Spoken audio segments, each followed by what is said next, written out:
peuple d'Israël et à tous ceux qui appartiennent à Jésus-Christ, le Fils du Dieu vivant. Je veux vous prêcher l'évangile encore ce matin. Nous arrivons à notre 6e jour de jeûne. La paix du Seigneur soit avec vous. Bravo à ceux qui résistent, qui sont encore avec nous sur le champ de bataille dans la prière. Ceux qui viennent de nous rejoindre, restez avec moi sur cette vidéo. J'ai un message de gloire à partager avec vous ce matin. Que Dieu vous bénisse. Nous ouvrons ce matin dans Matthieu au chapitre 6, au verset 23. Le Seigneur m'a dit, tu vas prêcher là-dessus ce matin. Cherchez premièrement le royaume de Dieu et la justice de Dieu, et toutes ces choses vous seront données par-dessus. Ne vous inquiétez donc pas du lendemain, car le lendemain aura soin de lui-même. À chaque jour suffit sa peine.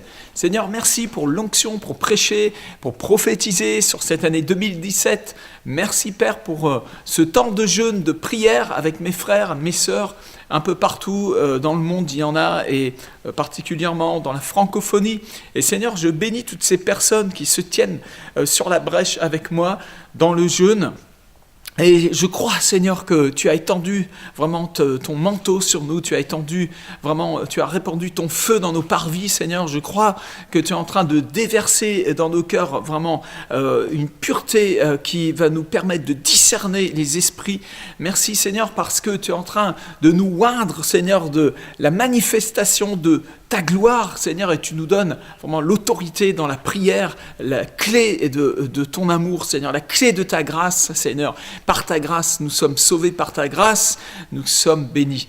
Seigneur, merci pour ta parole ce matin, qu'elle porte du fruit dans le cœur de mes frères et sœurs, au nom de Jésus-Christ de Nazareth. Amen. Alléluia. Hey, Jésus, il a dit de chercher premièrement le royaume de Dieu et sa justice. Alors, on est parfois en train de chercher des solutions, mais c'est pas les solutions c'est pas le miracle en lui-même que nous devions chercher, mais premièrement le royaume de Dieu. C'est-à-dire premièrement le roi de ce royaume. Alors, quand nous trouvons le roi du royaume, alors nous avons tout ce qui est dans le royaume. Chercher premièrement le royaume, ça veut dire aussi chercher à être sujet dans le royaume. C'est-à-dire que sa volonté, sa royauté vienne sur moi, qu'il fasse de moi son sujet. Je vais être le sujet de sa royauté. Père, que ta volonté soit faite, que ton règne vienne où? Chez le voisin, chez moi, je veux que ton règne vienne. Viens régner, règne en moi, Seigneur. Règne dans mes pensées, règne dans mes choix, règne dans mes motivations, règne sur mon cœur, règne sur ma famille tout entière, règne sur toute ma vie, Seigneur. Sois mon roi. Amen. Il est roi d'ailleurs, il est le roi, mais il y a des parties de mon âme peut-être qu'on encore besoin de l'apprendre. Alors je cherche premièrement le royaume et aussi sa justice de Dieu. On a vraiment besoin de comprendre ce que c'est que la justice de Dieu. Je pense que demain, je vais vraiment appuyer fortement sur la justice de Dieu.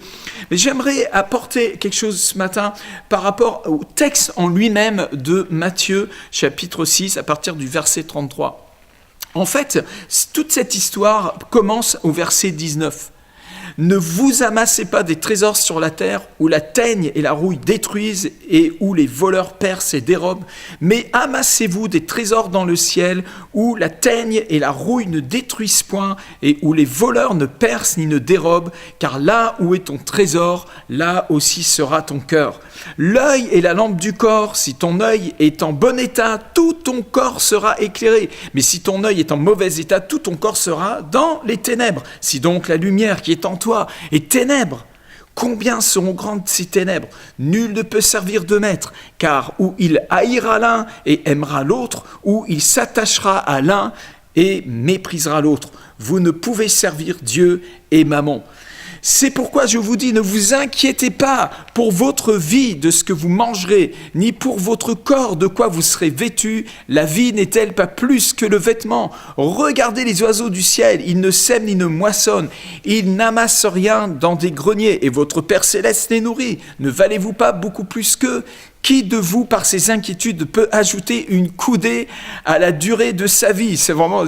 Quelque part, c'est une marque d'humour de la part du Seigneur. Ça, c'est une blague qu'il nous fait là. Qui peut allonger sa vie un petit peu, même juste un petit bout de ton doigt. Allez, les 1 centimètre de ton doigt, allez, essaie d'allonger ta vie. Tu peux rien faire de plus. Il est le maître. Amen, amen, amen. Et pourquoi vous vous inquiétez au sujet du vêtement? Considérez comment croissent les lys des champs. Ils ne travaillent ni ne file. Cependant, je vous dis que Salomon, même dans toute sa gloire, n'a pas été vêtu comme l'un d'eux.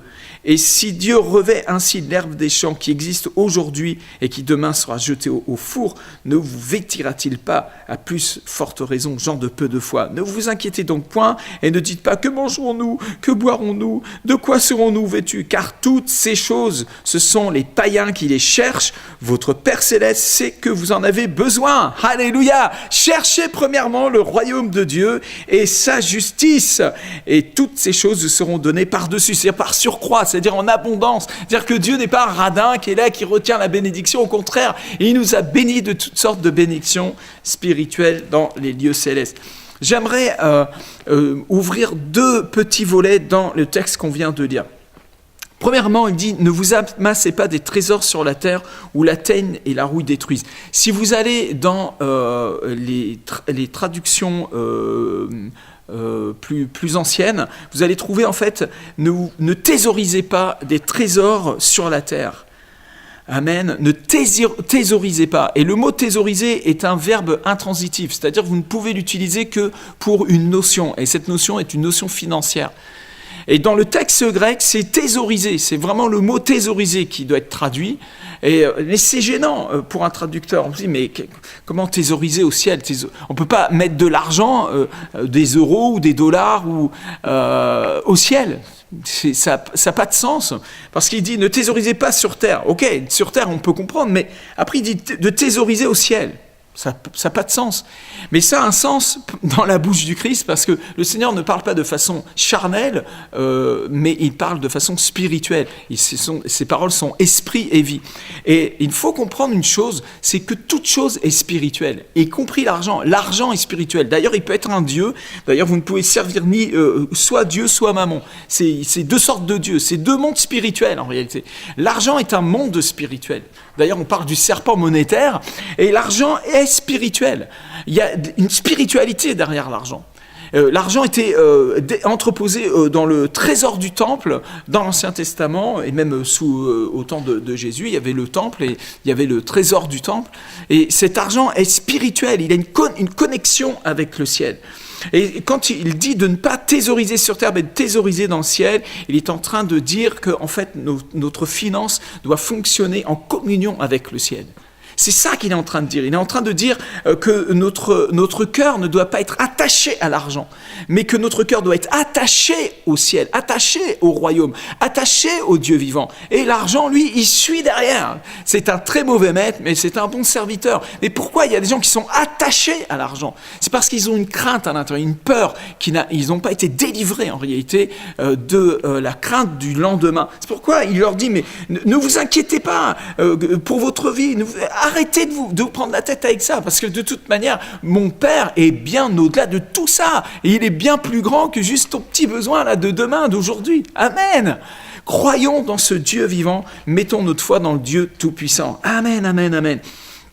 Alors maintenant, il y a un autre passage que je veux éclairer un petit peu, c'est le verset 22. « L'œil est la lampe du corps, si ton œil est en bon état, tout ton corps sera éclairé. » Et en fait, dans une traduction hébraïque, on nous explique ça, c'est que en fait, bon état se dit « ayin tova », qui veut dire généreux.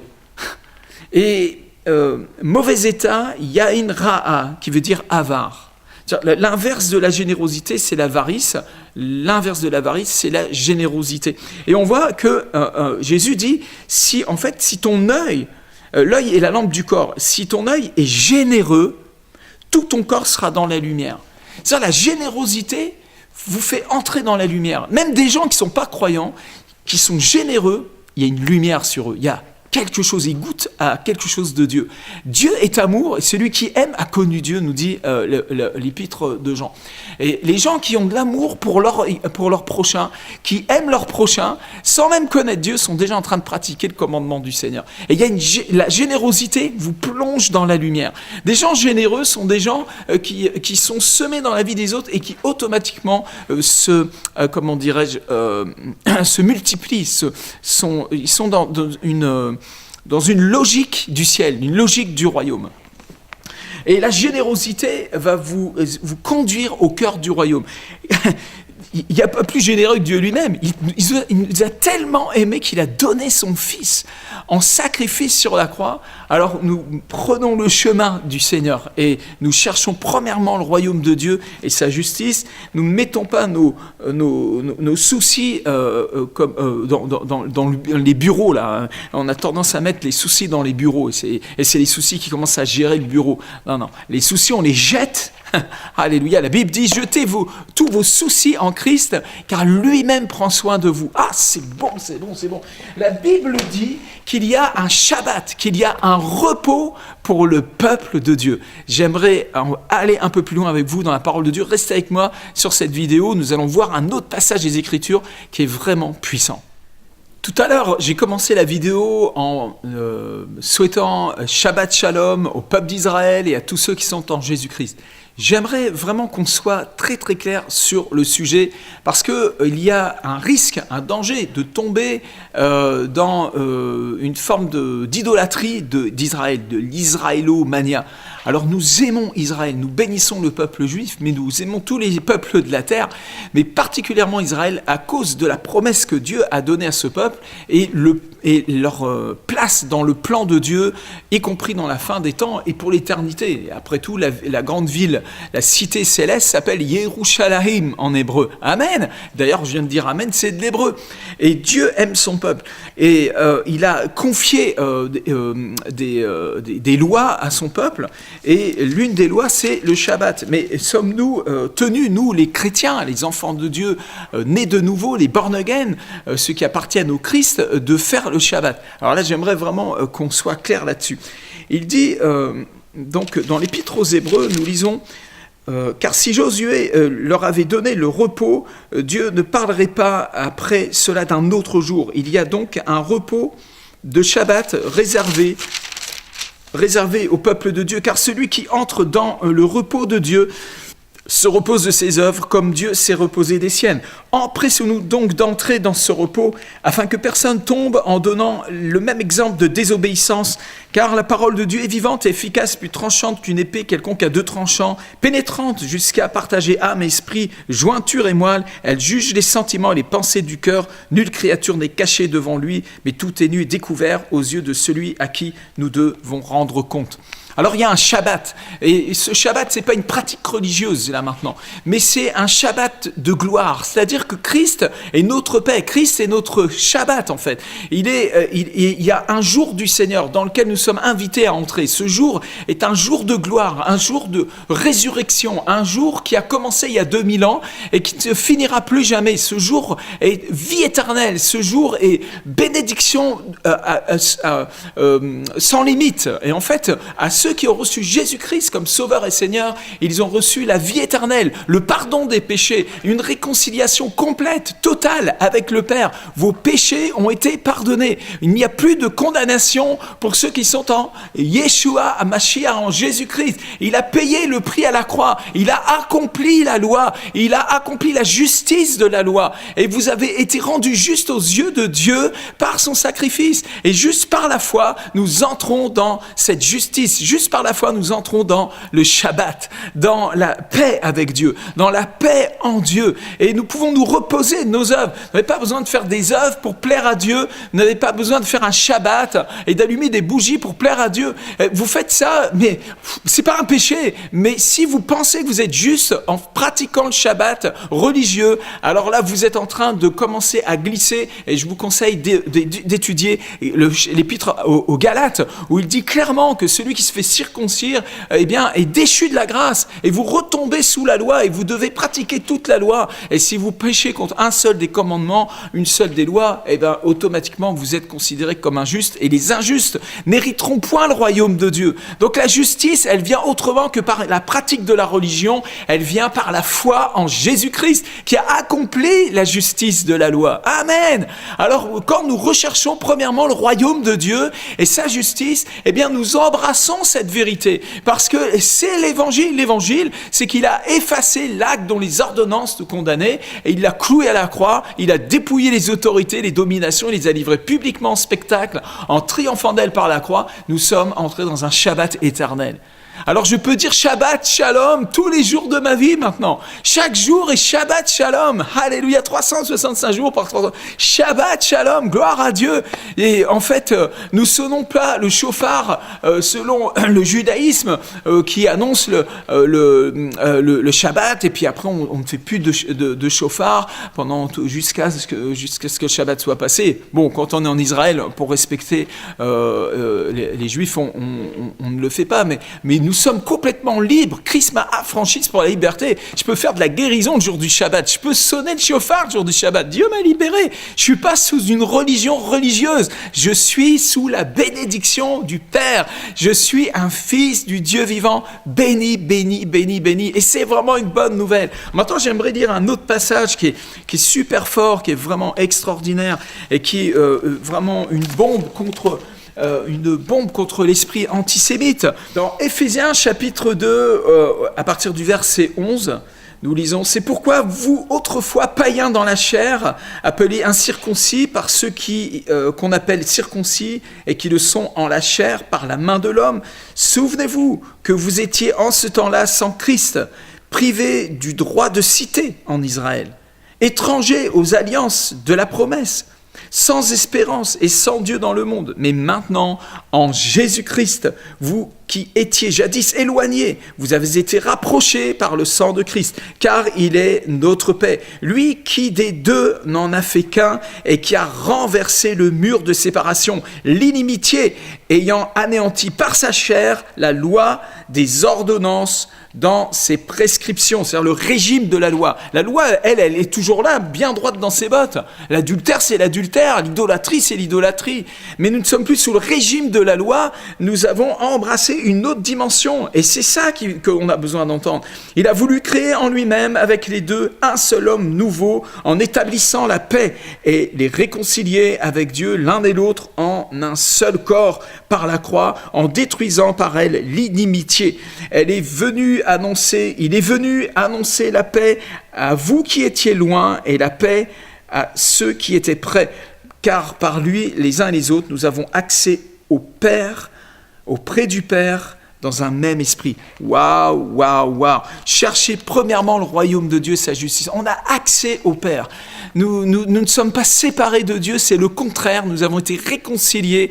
Et toutes les promesses, toutes les gloires du peuple d'Israël qui découlent du ciel, qui viennent du ciel. Lisez bien votre Bible, mais c'est un peuple visité par les anges. Hein. C'est le peuple prophétique. C'est la terre là-bas prophétise. Tout est prophétique en Israël. Amen. Mais nous avons accès au Père en Jésus-Christ notre Seigneur, Yeshua Mashiach ben David.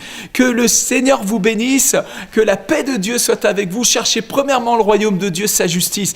Et il est bon, Dieu est bon, Dieu est plein de bonté pour toi et il veut te bénir, répondre à tes prières, il veut embraser ta vie. L'année 2017 est une année de jubilé pour Israël, une année de jubilé pour ta vie. Alors nous allons jubiler dans le Seigneur, nous allons nous réjouir dans le Seigneur, nous allons être dans la joie pendant toute cette année, malgré toutes les choses mauvaises qui peuvent frapper les nations, l'air mauvais qu'on peut respirer. Mais si vous êtes en Christ, vous respirez le ciel, vous êtes dans la bénédiction du Père. Au nom du Père, du Fils et du Saint-Esprit, je vous ai béni. Alors demain, nous aurons un dernier jour de jeûne et un dernier message. Soyez avec nous, que Dieu vous bénisse abondamment. La grâce du Seigneur Jésus, l'amour de Dieu, la communion du Saint-Esprit sont avec vous. Amen.